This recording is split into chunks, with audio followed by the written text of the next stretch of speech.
Yuhu! Yaz geldi. Yok oku, yok rot yapma. Din lazım, yetkin kalkma. Hurra! Nasıl oldu bu çocuğa? Bir şey anlamadım.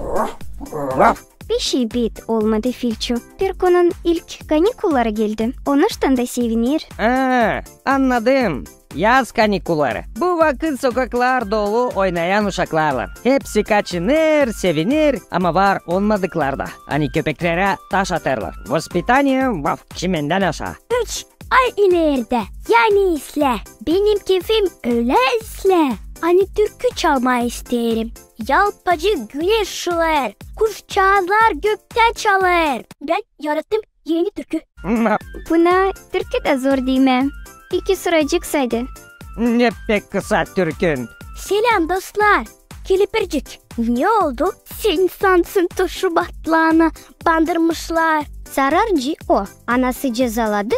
Onuştan da küsülü. Şamarladı mamun mu? Kilipircik. Ay şamarlaydı. Kaldın ben smartphone'suz, internetsiz, hem televizorsuz.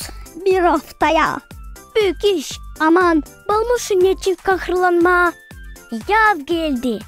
Lazım kaçınma. Ulaşma. Oynama.